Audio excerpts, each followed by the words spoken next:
Hello student, welcome to अकेडजा। इस video में मैं आपको बताऊंगा न्यूटन्स सेकंड लॉ क्या होता है।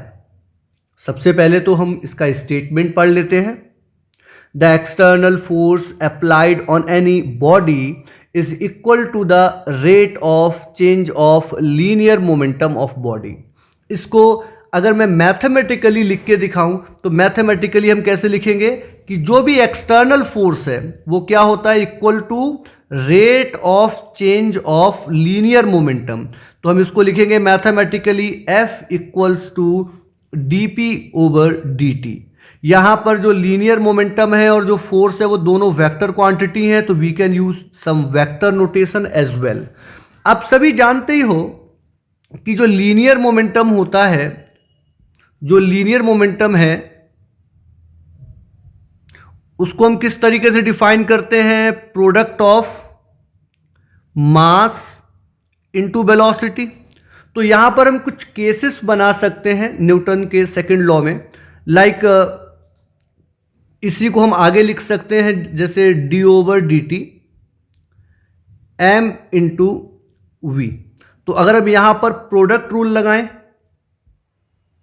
अगर हम यहां पर प्रोडक्ट रूल लगा दें डिफरेंशिएशन का, तो F क्या हो जाएगा, m dv over dt plus v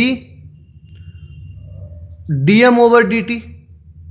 अब यहीं पे मैं कुछ डिफरेंट केसेस बना लूं, लाइक केस 1 जिसमें कि मास जो है वो कांस्टेंट है। तो अगर मास कांस्टेंट है तो ये वाली टर्म क्या हो जाएगी बच्चों, जीरो। तो यहां से आपके लिए जो F आ जाएगा वो हो जाएगा m, और dv बाई dt को आप लिख सकते हो एक्सीलरेशन, तो F इक्वल्स टू ma। तो यहां पर मैं आपको बता दूं कि F equals to ma Newton second law का सबसे ज्यादा यूज्ड वर्जन है। बट आपको समझना है ये न्यूटन सेकंड लॉ नहीं है, ये न्यूटन सेकंड लॉ का एक स्पेशल केस है। सिमिलरली अगर मैं यहां पर एक और केस बनाऊं जिसमें सपोज करो वेलोसिटी कांस्टेंट है पर जो मास है वो वेरिएबल है, तो in that case F equals to आप क्या लिखोगे, v dm ओवर dt। और ये बेसिकली हमको फोर्स देता है उस केस में जहां पर मास वेरिएबल होता है। और इस तरीके की जो फोर्स है इसको हम बोलते हैं thrust force, and this is the force behind rocket propulsion. जो रॉकेट को आसमान की ऊंचाइयों में ले जाता है वो यही फोर्स है। और इसको हम डिटेल में रॉकेट प्रोपल्सन से रिलेटेड टॉपिक में पढ़ेंगे, अभी मैं इसमें कुछ ज़्यादा आपको नहीं बता रहा हूं। अभी करंट के लिए अगर आप देखोगे तो हमें बस इतना समझना है कि हमारे लिए जो न्यूटन का सेकंड लॉ है वो क्या है, F equals to dp over dt। मतलब आप मोमेंटम को डिफरेंशिएट करके फोर्स बता सकते हो। लेकिन अगर कभी आपसे पूछा जाए एवरेज फोर्स, कभी आपसे पूछा जाए average force, in that case ये फॉर्मूला स्लाइटली चेंज हो जाता है और वो इस तरीके से आप लिखोगे change in momentum divide by time interval. आपको पता है कि ये जो क्वांटिटी जिस तरीके से मैंने लिखी हुई है ये इंस्टेंटेनियस फोर्स है। डिफरेंशिएशन रेट से हमें इंस्टेंटेनियस क्वांटिटी मिलती है और ये जो डेल्टा यूज किया है इससे हमको एवरेज क्वांटिटी मिलती है। तो आप यहां से ये भी सीख रहे हो कि फोर्स को पाया जा सकता है लीनियर मोमेंटम को डिफरेंशिएट करके। तो सिमिलरली यहां पर एक वर्जन हमारे पास और आ जाएगा कि आप dp इक्वल्स टू क्या लिख सकते हो, F dt। This all are extra information, और आप दोनों साइड इंटीग्रेट कर दो तो ये जो dp का इंटीग्रेशन है ये क्या हो जाएगा, चेंज इन मोमेंटम। तो इसका मतलब ये हुआ कि अगर हम फोर्स को टाइम के रिस्पेक्ट में इंटीग्रेट कर दे तो we can get change in momentum. तो आप ये समझ सकते हो कि न्यूटन के सेकंड लॉ से जुड़े हुए कई टाइप के क्वेश्चन मिल सकते हैं, काफ़ी वैरायटी है यहाँ पर। तो वो कोशिश किया है कि मैंने सारी वैरायटी को एक जगह लेके आ सकूं। तो इसका स्टेटमेंट क्या है फिर उसमें मैंने दो अलग अलग केसेस बताए हैं, एक बार मास को कांस्टेंट रखा है, एक बार वेलोसिटी को कांस्टेंट रखा है। आप ऐसी सिचुएशन भी देख सकते हो जहां कोई भी कांस्टेंट नहीं है। फोर्स को इंटीग्रेट करके हम चेंज इन मोमेंटम ला सकते हैं, मोमेंटम को डिफरेंशिएट करके फोर्स ला सकते हैं, और एवरेज के केस में, एवरेज फोर्स के केस में स्लाइटली डिफरेंट पिक्चर हो जाती है, स्लाइटली डिफरेंट पिक्चर हो जाती है। इस कंसेप्ट को, इस टॉपिक को समझने के लिए मैंने कुछ क्वेश्चन भी लिए हुए हैं। तो ये रहा हमारा पहला क्वेश्चन, और आप चाहें तो स्क्रीन को पॉज करके सॉल्व भी कर सकते हैं। चलिए इसको अब मैं सॉल्व करता हूं।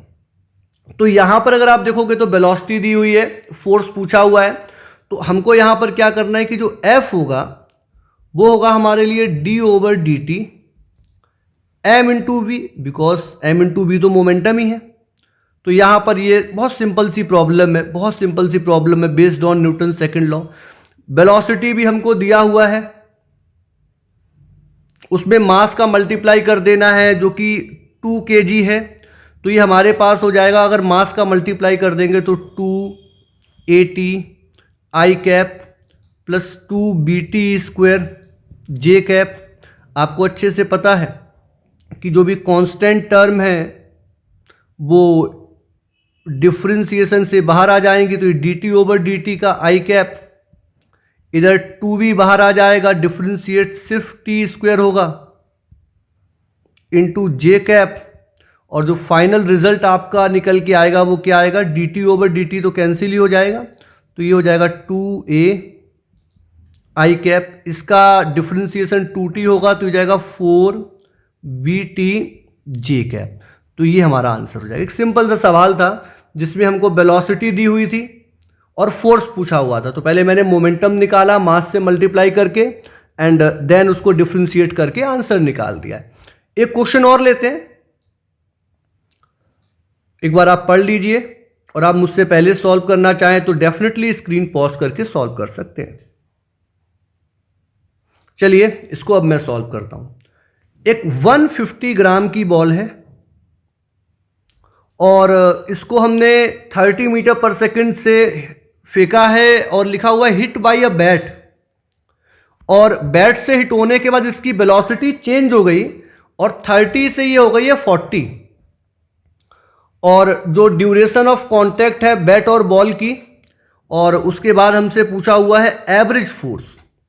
तो अगर मैं एक डायग्राम बनाऊं तो कुछ इस तरीके से होगा। मान लो ये एक सिंपल, ये बैट है हमारे पास, और इस तरीके से बॉल आई, और ये बॉल आई थी 30 मीटर पर सेकंड से, पर जो गई है बॉल वो गई है 40 मीटर पर सेकंड से। तो अगर हम वेक्टर फॉर्म में चलें तो इस तरीके से आप इसको J कैप मान सकते हो, इस डायरेक्शन को I कैप मान सकते हो। क्योंकि हमसे एवरेज फोर्स पूछा हुआ है तो हमने फॉर्मूला अपना लगा लिया, delta P divide by delta T। Delta T तो डेल्टा T है, और डेल्टा P को हम लिख सकते हैं, अगर मास को कॉमन ले लें तो final velocity minus initial velocity. अब यहाँ पर मास हमको दिया है 150 ग्राम, तो वो हो जाएगा, अगर केजी में कन्वर्ट करेंगे -3। फाइनल वेलोसिटी अगर आप देखोगे तो आफ्टर इट है 40 I cap, initial velocity minus का 30 I कैप है। माइनस का 30 I कैप क्यों लिया है, आप रीजन समझ पा रहे हो, क्योंकि ये I के अपोजिट डायरेक्शन में जा रही, और ड्यूरेशन ऑफ कॉन्टैक्ट क्या है 10 की पावर -2।